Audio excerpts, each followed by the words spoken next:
no worry, the makers say it's just a French vanilla flavoring. This is how they partay in the Midwest, guys. Instead of Irish champagne, huh? Okay. Yes, I think the Redskins, I can see a burgundy one becoming popular. Oh, burgundy and something. You like that? I like that. Nightly News is heading your way next. We'll see you at 11. Have a good one. Hurt in a wreck? Call Oliver. Mike Slocum Law Firm. Right now. Major backups on the Beltway this morning. News 4 Today, keeping you informed on your morning commute. Breaking news on the Beltway. A jackknife tractor trailer on the inner loop. They're going to haul it out in a couple of different pieces. Stay up to the minute you're up. Tomorrow morning on News 4 Today. I'm Craig Periscope, candidate for delegate, and I sponsored this ad. First, Kathleen Murphy supported raising her taxes. Now there's Governor McAuliffe's plan for $17 tolls on I-66. Murphy touts McAuliffe's support and can't be trusted to stop the tolls. And Murphy is funded by insiders pushing McAuliffe's agenda. With Murphy's dishonest campaign, we just can't trust her on taxes and tolls. Reject $17 tolls. Reject Kathleen Murphy.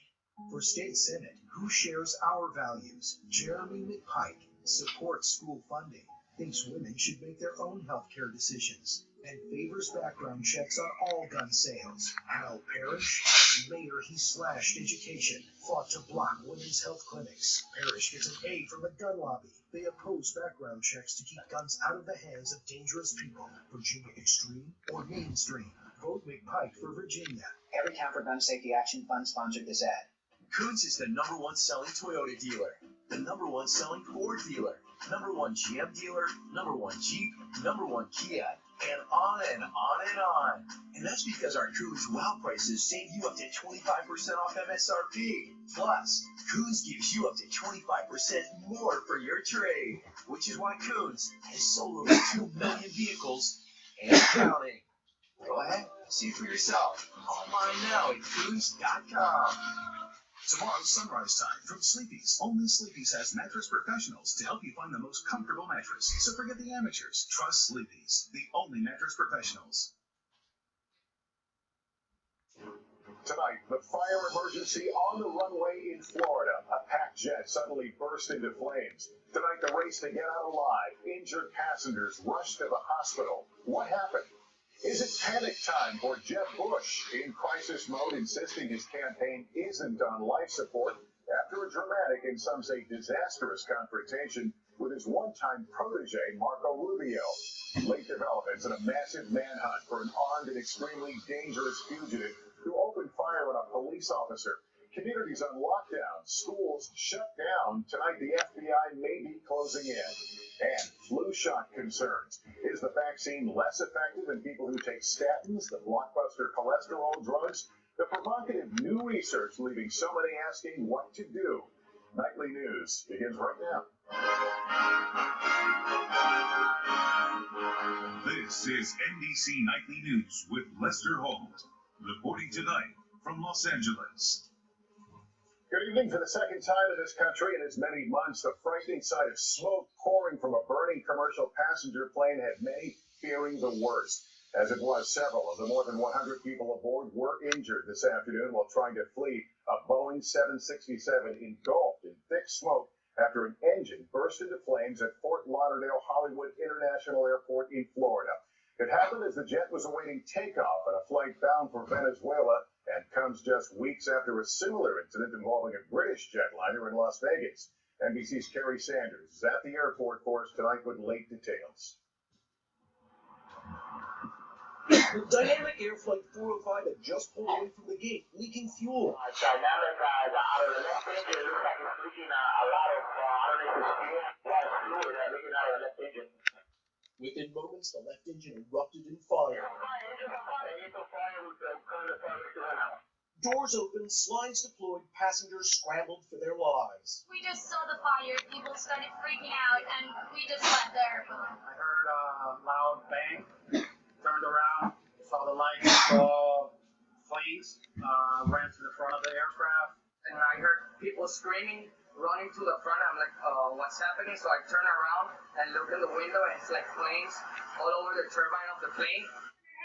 One passenger looked back with their cell phone and recorded the billowing smoke.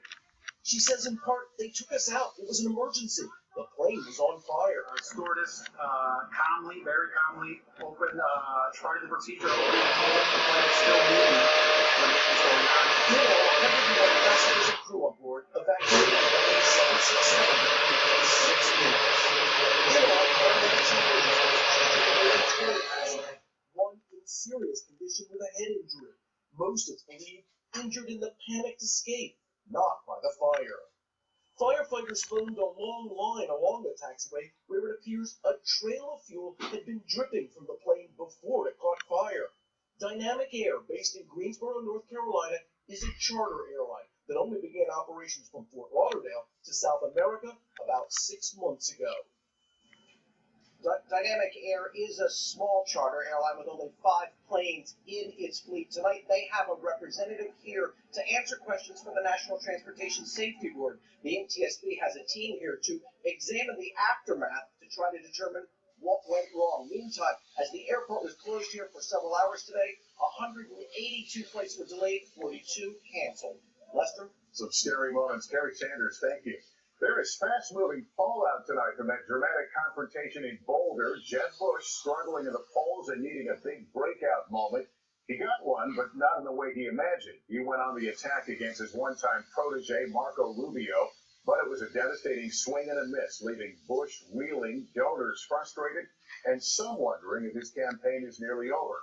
We have it all covered, beginning with NBC's Hallie Jackson. Hallie, what are you hearing?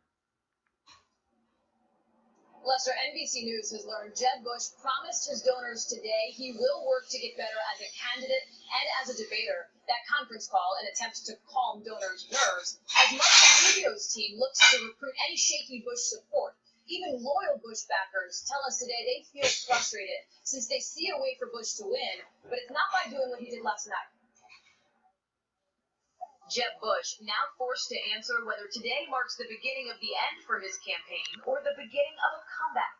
It's not a lot of support. We have the most money. We have the greatest organization. We're doing fine.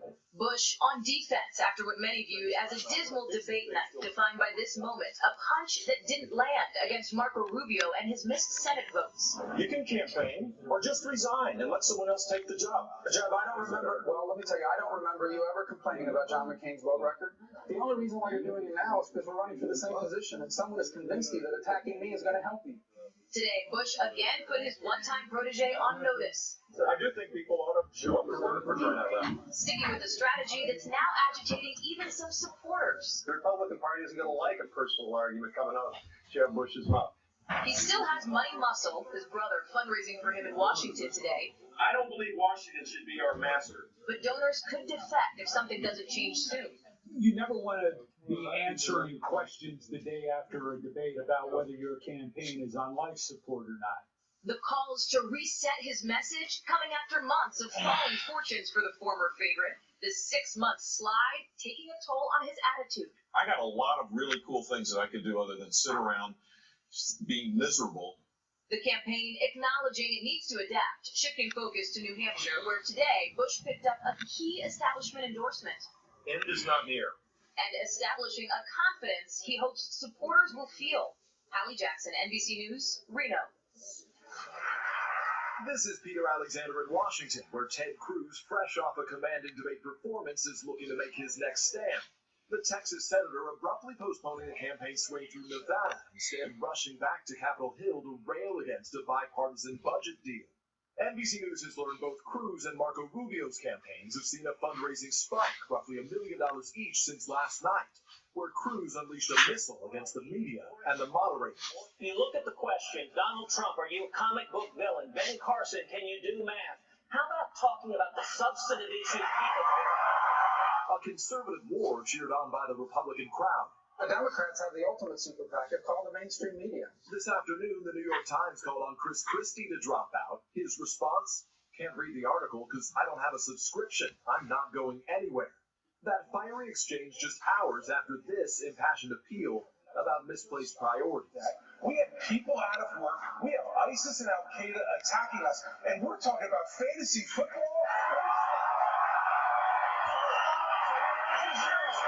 Farley Fiorina tried to regain momentum.